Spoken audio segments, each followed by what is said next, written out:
Kindred Longevity Lifestyle Designers. This is Zach here, and it is Q&A on Sunday. We have a few questions, so I'm going to get right into it. The first one's from btuck1223, and they're asking whether Brian Klamath mentions anything about E3live or AFA, which is Aphanizomenon flos-aquae, Klamath Lake blue-green algae, whether it is beneficial for athletes. And right off the bat, I'd say he would definitely recommend it for athletes. I don't know if I've ever specifically heard him say it's good or specialized for them, but I do know of its broad range overall health promoting effects. So it's definitely going to help any athlete or anyone wanting to improve their life in any way. So it's fantastic for increasing endurance, replacing or remineralizing the body, repairing the DNA at a core level, which can be damaged through excessive oxidization and creation of free radicals if you're engaged in a very physical activity like long distance cardio type training. That's going to increase the free radicals in the body. It's full of a variety of antioxidants which are beneficial for that, of course.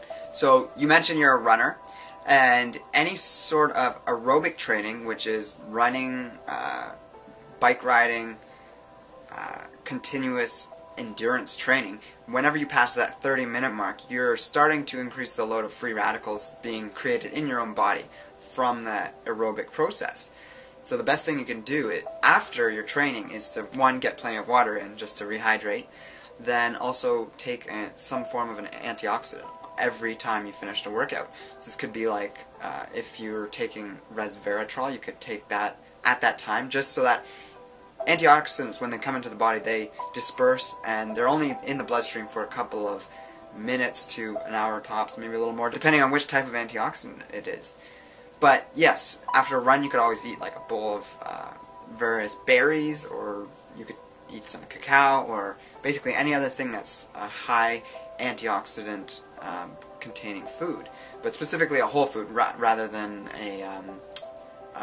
those antioxidant supplements that you see that are more synthesized. Resveratrol is a food-based one, and it would be great for targeting the free radicals that might be built up during this time. But of course, E3live, you could take a shot of that right after your run.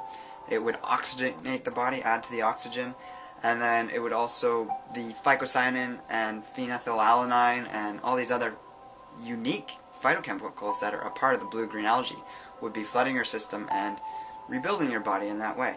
But specifically what the Hippocrates Institute has found in their studies is that blue-green algae from Klamath Lake specifically targets our core foundational energy, which could be known as Jing, but it is also, in terms of Western terms, it's our constitution. And Brian, for the first time in all his research, noticed that the people's constitutions were improving if they took this on a regular basis. And it was only as much as 1 tablespoon a day for an extended period of time. And it starts to, at a very core level, start to change your physiology. I'm not entirely sure of all the biomechanics around that, but it has to do with the blue pigments in the algae, which are very unique and really only, they're in smaller amounts in spirulina, but Klamath Lake algae is very potent in these, and they're very key for recreating that core foundational energy within us, which is going to be beneficial for any athlete. Now, if you want to learn more about E3live, you can check out the link that I posted in the top right-hand info box. You can follow that link, check out the E3live website, read about it, and also if you're interested in purchasing some, you can find some there. Now, Necroich has asked about specifically the no or low sugar diet that I'm on right now at the present moment, and specifically if we're not supposed to take in glucose or fructose, are there any sugars that we can take in? And there's a lot of different types of sugars out there. It's a complicated science, but anything that ends in ose, O-S-E, it's a sugar: lactose, sucrose, fructose, glucose, mannose. And basically, if you know that sugars are molecules that are a certain length, and the shorter they are, the sweeter they are. And as they get longer, they get less and less sweet. They get more towards the bitter side when they get really long, and they actually have a lowered glycemic index. So when you get to the length of a sugar, that's the length of something like FOS, which is fructooligosaccharides. That is a somewhat medium chain sugar, which is kind of sweet, but not so sweet, and it actually has very little effect on your blood sugar. You find this in yacon root syrup, as well as Jerusalem artichoke, and some other root vegetables sometimes. And although it's low glycemic, often these foods also come with some fructose, so it's not appropriate for a no-sugar diet, but it would be appropriate on a low-sugar diet.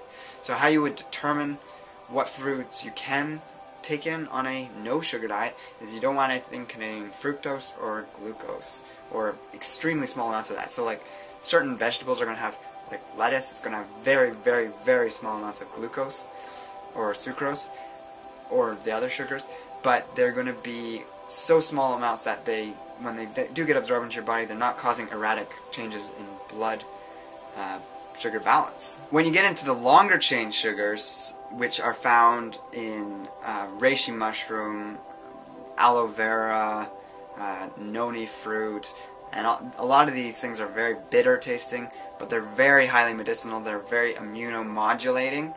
They're very good for a wide range of bodily functions, improving them, balancing them, and they're fantastic. They can be taken on a no-sugar diet if you're on that. I'm taking aloe vera, I'm taking reishi mushroom, I'm taking other things that do have these in them.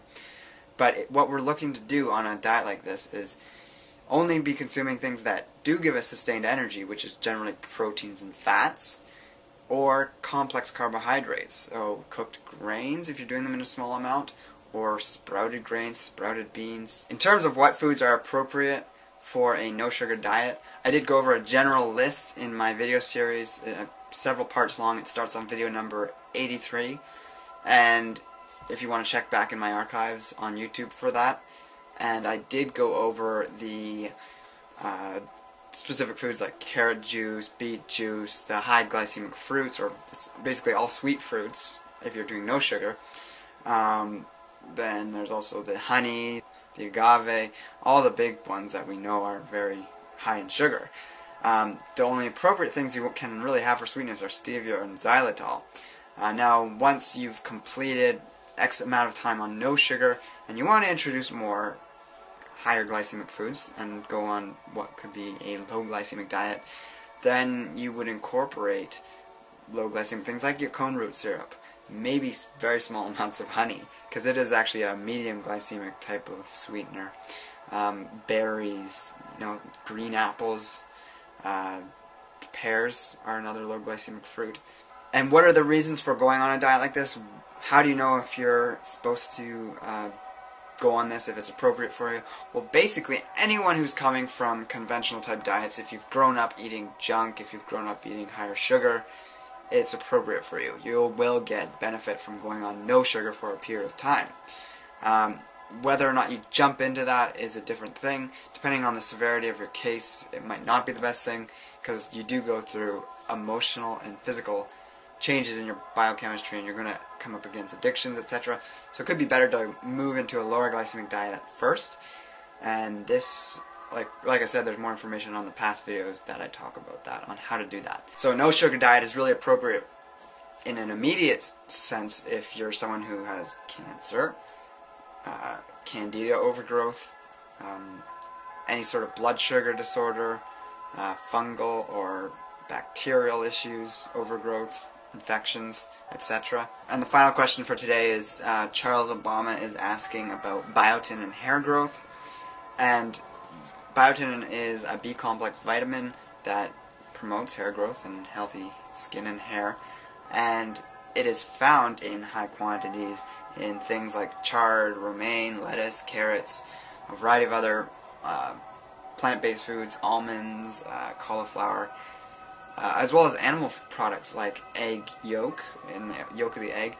And there's controversy around eggs because there's something called avidin in raw egg whites.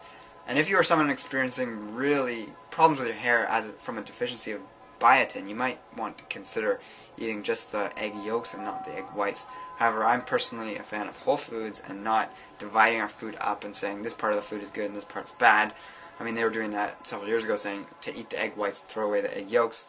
Just eat the whole egg. But if you happen to be experiencing loss or lack of biotin, you might want to try eating more of these other foods that have biotin in it. Just search biotin containing foods on the internet and find out what sources are high of it. Include those in your diet.